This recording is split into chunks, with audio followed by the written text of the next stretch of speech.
Oh, hi. Good evening, everybody, and welcome to the Q&A. Hopefully you had the opportunity to see the film. First of all, just like to start by thanking Seanán for inviting me to respond to this film. It's a pleasure.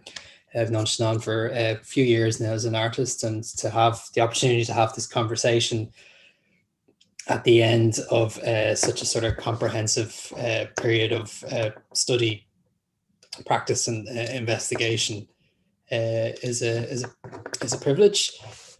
The first thing that I'll start to say is, if anybody has any questions, please just put them into the chat, and we'll leave a bit of time for questions from the audience towards the end. But I might get things going, if that's okay, Seanán. And myself and Seanán sort of had a very actually quite thorough conversation about the work yesterday, but we'll say it was brief, where I asked a lot about the techniques of the work, or how the material was sort of brought together in a way.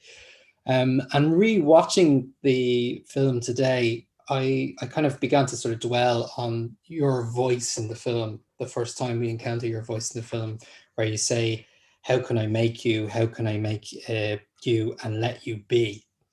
And you spoke briefly in the introduction about this work being a being in a way. And I thought it might be useful to hear a little bit about what sort of being that is. And I could be more specific and more direct and ask, what would the politics of that being do? Or what's the behavior of that being, the artwork as a being in a way?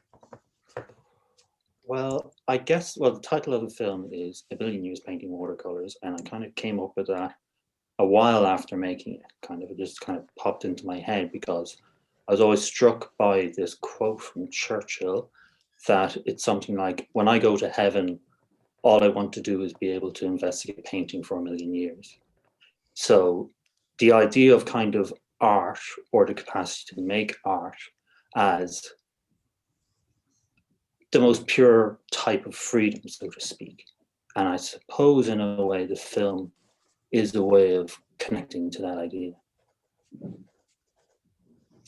So just to kind of maybe draw back from that in a moment, and maybe we can get back to that kind of idea of purity and freedom a little bit later in the conversation. But maybe if you could tell us a little bit about how the practice sort of shapes the form of, to begin with, the film, and I know there's a few things in the gallery itself that we can discuss afterwards, but maybe to hear a little bit about how you brought this material together.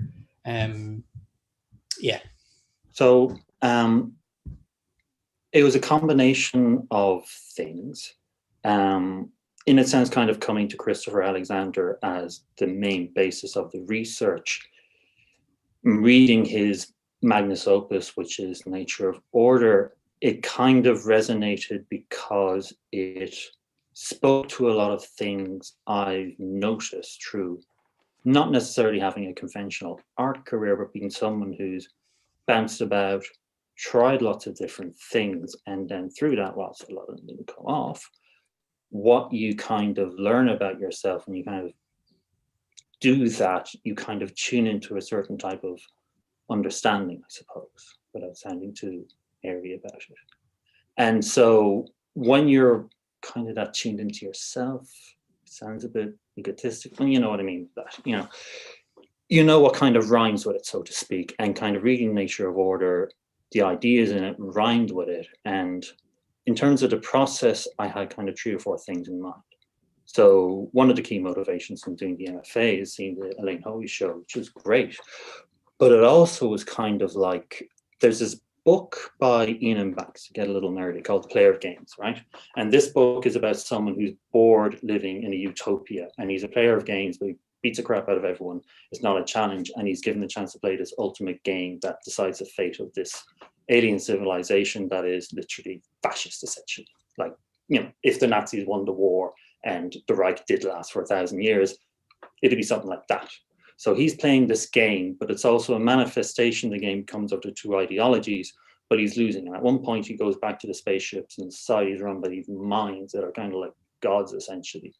And he just asks the mind, do you think there's a way that I can win this. And the mind says, yes. And he could ask the mind to tell him how, but it's the knowledge that you can do that he kind of takes it again and he wins it. So I suppose in a sense, playing the art game, that kind of to me made me think, right, you can actually do something like that. And that's part of it. It's the idea of kind of, I suppose, like I've been on the fucking dole for most of my adult life and I'm fucking sick of it.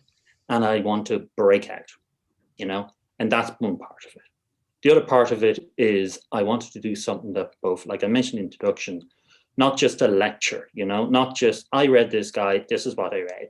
You know, I wanted to actually try and imbue the ideas behind it and tune into things like you can call spirit and that. And I know when you speak to those type of things in a lot of people's minds, that sets off certain alarm bells. But like the proof is in the pudding, you know. Mm-hmm. I mean, there's a rich history of that as well in you know, contemporary art practices, modern art practices as well, going right back to, you know, fascination with what we call now occultism in the 1920s, but some of the conversations that circled, you know, surrealism, if we think of Georges Bataille and the Secret Society, for example. But just to kind of I keep pulling threads out, but I guess for anybody who isn't so familiar with Christopher Alexander, who was born in Germany and moved to England in 1938, but also Austria, born in Austria. That's right. Yeah, and it was one of the received a PhD actually in architecture, right, in Harvard. One of the first people to receive a PhD in architecture. But architecture features very heavily in the film. This is something that I kind of missed the first two times looking at the footage. And I have a very, very kind of general question around that, which is, what was there other aspects of Christopher Alexander that kind of rubbed off in some of the footage that you're bringing together? For example, the footage that features Frank Gehry's masterclass. Well, yeah, like in book 2, for example, he has a certain critique in terms of, he talks about, you know, I've laid out all, so reductively, the 4 books are like a magnus opus, where he's kind of putting together 30 years of praxis and theorizing, and he's trying to account for what he's understood. His inciting incident, so to speak, is working in research in the 1970s, I think, where he's investigating medieval towns with a team of people, and he just starts to wonder, this place feels so much more alive than a city. What is that? Where does that come from? And he has, as well as a background in architecture, he's a background in fairly high level physics and mathematics. So he takes a very analytical view of this, and he comes up with a pattern language, which is a series of 253, I think, patterns that start very large and go very small into details. And these are patterns that he says brings life. And I suppose if you want to reductively talk about, you know, the overwhelming physical, palpable political angst of the current moment, you know, a lot of people are just fucking miserable. And why are they miserable? You know, they're living, a lot of people are living in places that they don't feel attached to, they don't own. Like in the 1980s, a mortgage is 3 times your income. And today it's about 10 times your income. And that is a burden. That is literally, you know, mortgage means death grip. And the fact that you have to give up so much more of your life in order to have a fucking roof over your head is a fundamental psychic wound that is not really addressed in our culture, because a lot of our culture is, you know, bound up with, you know, who pays the advertising, you know, or to use one of the few national stations in Europe that has advertising and that does color how they cover the news. And I saw a news report earlier today at 6 o'clock, and there was a business report, and they're talking about interest rates, and they're inherently saying low interest rates are important. But what are interest rates? Inflation, not interest rates. My apologies. Inflation. So inflation is the rate money, devalues essentially, right? That's what inflation is. And who has money? The wealthy and the powerful. And where has all the growth come and gone in the last 40 years under what people call neoliberalism? It's all gone to the top. And the people who are actually doing the work get none of it. Like and that has increased because it costs so much to even get a roof over your head. And that's like a political argument, but it's also a fundamental argument over people don't have authority over their own lives, and it pisses them off, and they find a reason to be pissed off, you know?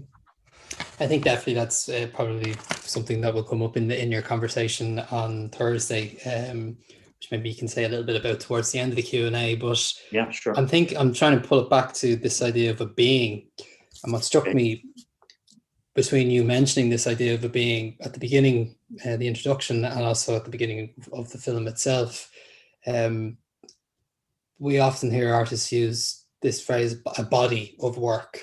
And then my initial question was, what are the politics of this? But I guess this is a body which critiques, but isn't necessarily immune from critique itself. And I guess the next question I would ask is, it's in a way it's a very intrusive question in terms of making. It's like, well, how do you decide? And I guess I'm not looking for an exact answer in a way, but can you give us a sense of how you decide what gets left in and what gets kind of taken out in the editing process of bringing, to begin with, the film together? Well, I just kind of made it adaptively. Like, in terms of the time scale, that bit at the start to kind of explain it. So it's footage of Adam Fearon's show in the Butler Gallery, which was called Relief.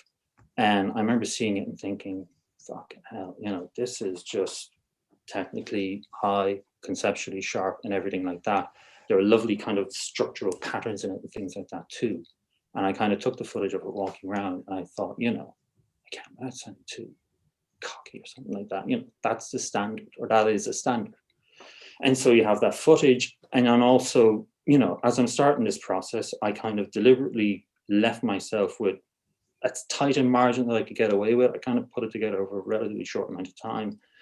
So there was a certain urgency there that was, I think, was kind of, you know, edgy, but useful.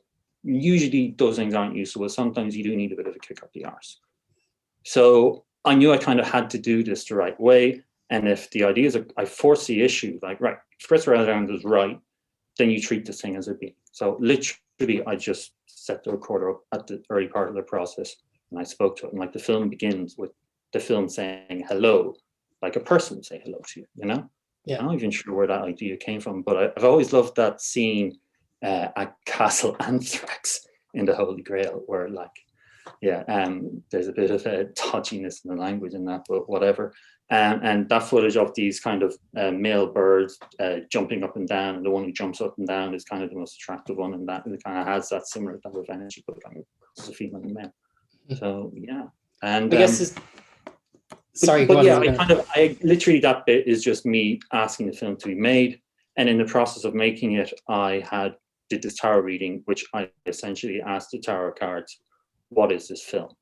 And then I kind of cross-referenced my knowledge of my memory of culture and things that'd be too complicated to explain reductively, and Jodorowsky's tarot book as kind of my anchor in terms of, right, that's the meaning I'm going to take, rather than trying to interpret it too much, just keep it, that'll be the tightness. And then because it speaks to certain archetypes, these archetypes exist in pop culture, modern culture, and so on and so forth. So they kind of resonate through culture. And because of that, I was able to kind of make it on the fly, because I wrote down all the associations I had with the various cards. Okay, that card and the meaning behind that card is a little like this concept. So for example, the Empress, which is the second card, is the idea of the divine feminine.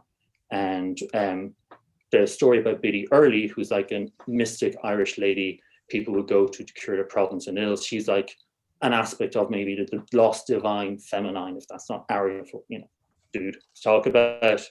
And so using that story, it kind of touched into that. And I just came up with, you know, associations of witches, the scene from Lord of the Rings, and it just had a list down. And I kind of just plonked things in at the right time. And it fitted because I tried to treat it like a being, and it kind of spoke to me. I suppose this might be an important thing to mention as well, that the title of the work, which ends with part 1, So it's 11 tarot cards, right? That you've Yeah. used for this particular part. Do you want to say a little bit about what part two could look like, or what your ambitions for, I suppose, the practice and the work might be? Yeah. I'm tempted to say, is it Ken Anger who did the Crowley films? Like Ken Anger with car chases? Yeah, right. Okay. Filmed, presumably not. What's that guy? Kenneth Anger, is it? He wrote Hollywood Babylon. Yeah, Kenneth Anger. Yeah, Lucifer Rising, things like that. Yeah, so Kenneth Anger with car chases. Okay, right. But the moment I didn't have any set plan when it would end, because obviously, but the Ace of Swords suggested a fight, and a fight scene at the end is cathartic, not necessarily advocating violence, but that's what the Ace of Swords kind of is, like that narrative in that fight scene.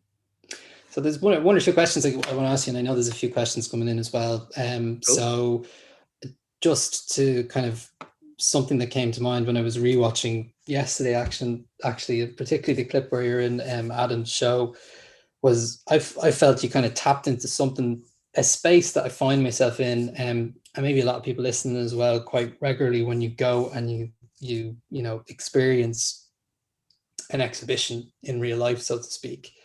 And that isn't to say that this doesn't happen online, but this experience of figuring out, and whether, and different things that you might be figuring out when you're experiencing an exhibition, the space, your body in the space, your body in relation to the space and the work, and trying to sort of somehow formulate the ideas. So I thought that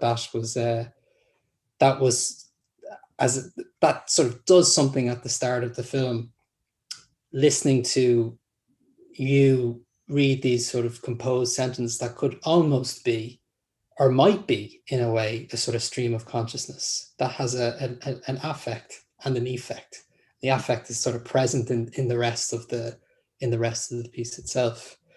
I wanted to ask you a little bit about your contribution to the gallery itself, the exhibition. Okay. We know at the moment, as we speak, the film is being projected, right? And one of the pillars inside the gallery, there are the tarot cards, right? Yeah. And there's also something else, and I thought maybe you can tell us a little bit about your the other object that you've included in the exhibition. I'll keep it brief, because not looking to be antagonistic. Yeah, sure. But it is a cutout of our very recent former minister, Joseph Madigan, shaking hands with Melania Trump. And I digitally added a copy of a leaflet she produced called A Valuable Waste of Resources. And those facts speak for themselves. If people want to look it up, look it up. Mm-hmm.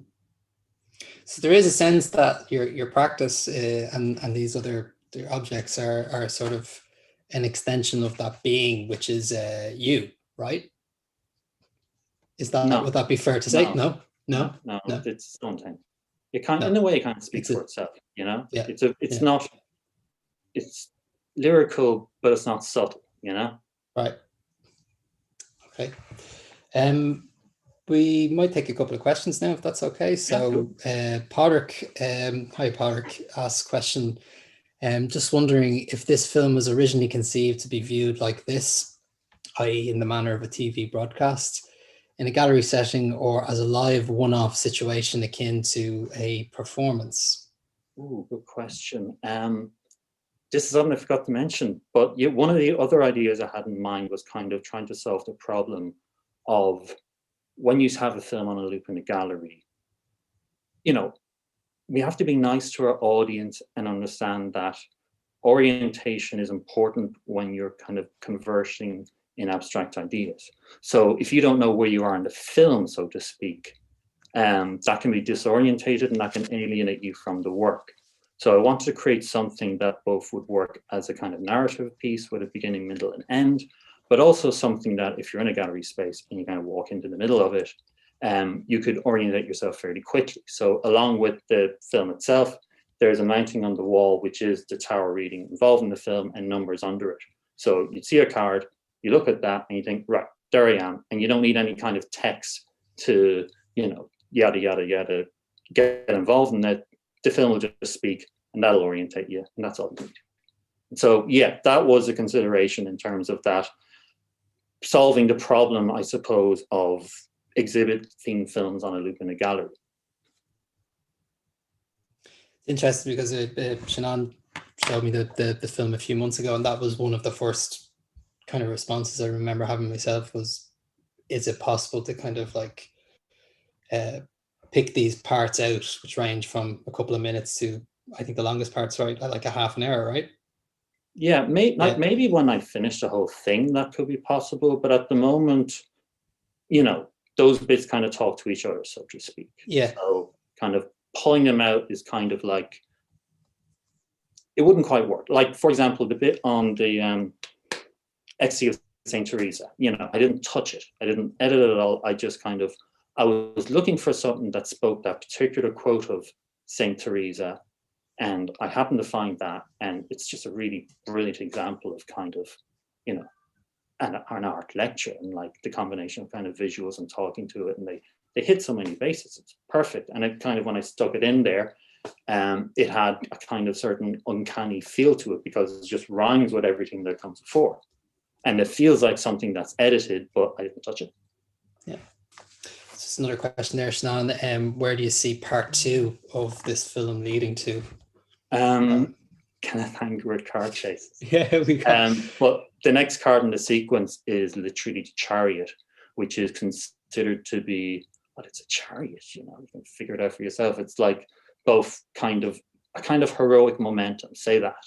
So yeah, something very apt for that would be a car chase. And I kind of actually, I was tempted to use the sequence at the end, the Speed Racer, which is a Wachowski sisters film based on the Speed Racer cartoon. And the end sequence of that is absolutely amazing. It's this wonderful, surreal momentum energy to it, you know? It's like, it's like reality to, it's the idea of a heroic character who is so heroic that the reality itself warps around the character. And I suppose, you know, outsiders kind of get that, you know? I mean, being trans isn't easy. It's another question there. Do you see the films as visual art or within the experimental film canon? I suppose that's quite an interesting question from the point of view of some of the things actually we discussed yesterday, which was one question I was going to ask you, which I didn't ask you, was a question that was nicked from, I think I told you, Mark Kermode asks Adam Curtis how he brings all this material together. Quite complicated for his films, and quite a complicated answer follows. But there is a sense that the film could fall easily into categories if you wanted it to. Yeah. But yeah, the question to you is: do you see the films as visual art or within the experimental film canon? Or do you the word canon has me flashbacks when I was a jerk at the Battle of the Bonds. I don't care, you know, whatever, it's its own thing. Mm-hmm. I think, okay, one of the infections, let's say, from the kind of mechanistic thing in terms of, well, categorization is, you know, imperialist. Categorization is, in a sense, claiming ownership over something, you know? Like, I get this from Gordon White from Moon Soup, so all due respect to that, but like, when the British went to Australia and they didn't recognize what the Aborigines were doing in respect of the land, they said, oh, this is pristine nature. That was their category. And that category means no one owns it, so we own this. And they bring their animals and livestock over, and they basically devastate this ecosystem very rapidly. But like, the Aborigines are so fucking chill about it, you know, in a way, the Irish learn it from them. They're so open and welcoming. It's just very striking kind of to encounter that.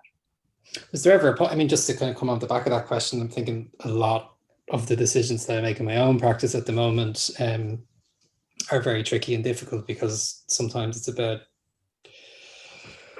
some sort of compromise or forming something so that it can be viewed or experienced, a part of something that it can be viewed or experienced online. And you could easily imagine, or I could anyway, an interface where you can interact with, you know, the cards or parts of these films on a website. Was that it? You know, it seems from what you've said so far that your mind is really made up about this experience of kind of encountering the film within the film in a gallery. But was that ever a consideration that you would come across the work on a website? Or answering this question would drift into territory of talking about plans, and I am very familiar with the sound of the laughter of gods, put it that way. Okay, right, fair enough. We have a question that probably segues into maybe Thursday, actually, which is, how has Adam Curtis influenced your work?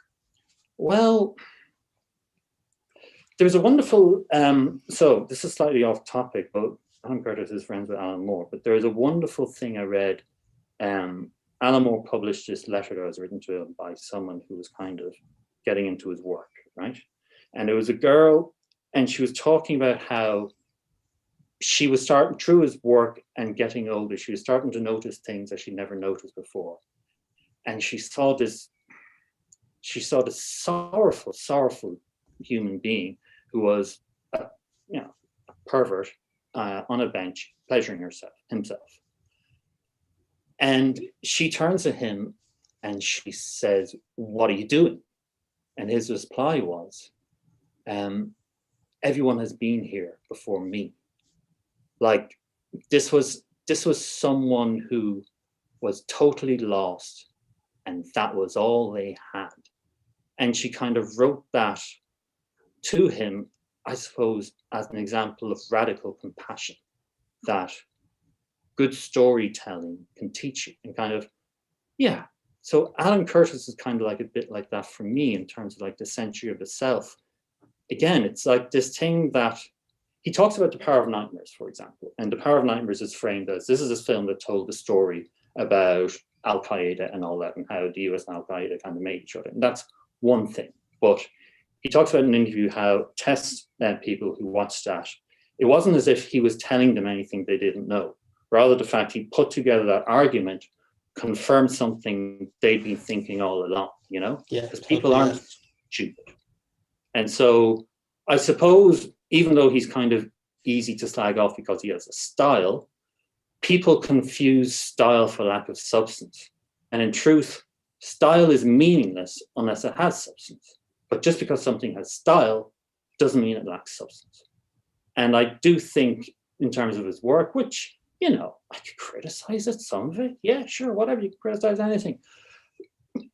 But it does have, I think, radical compassion in it. It does ask the question, you know, what is the problem with the particular thing we're dealing with in the zeitgeist? Mm-hmm. And so, yeah, I suppose both the style as well, which in interviews he talks about, I think it was Pandora's Box, and he was making this film and he was just stuck. And then he realized his access to the archive, and he has this. So he kind of just, the fact that he had put himself in this bind sucked this necessity of this style out of it, so to speak. And in a sense, that kind of mimics the process I did, although I didn't know about that at the time when I was doing it. I've only started really watching shitloads of Adam Curtis recently, so I got loads of Adam Curtis in my mind, because there's going to be a discussion that's reviewing that in 2 days called I Know You're Blind, but you got to see this, where we're going to kind of talk about both the series and also how do you make work that speaks to the zeitgeist in a way that the dream, I suppose, is to make artwork that pulls us out of this, you know, and actually makes a future. Well, the phrase he used there, which I think is something important to hold on to, is radical compassion, you know, which can be co-opted. I mean, actually, the basis, a lot of the things we spoke about yesterday when we caught up was about how certain things are co-opted, but maybe that's for a later conversation. Sure. We might finish there, but is there anything else perhaps that you'd like to add, Seanán, or just maybe? Just, you know, if people would like, we'll have a nice discussion on Thursday. We've got Cedar Farn, who's fucking brilliant, Professor Helena Sheehan, who's fucking brilliant, Francis Halsall, who's fucking brilliant, and Rachel Dwyer, who's fucking brilliant, and me, who's okay. And thanks for coming along. Thank you, Frank. Thank you, Anne Kelly from the NCAD Gallery. This period has been trying, but sure, we got there in the end. Thank you, Seanán, and yeah, thanks and congratulations to everybody, and Anne as well, on the ACW and the MFA, and bringing something together in such a difficult time. And see you on Thursday.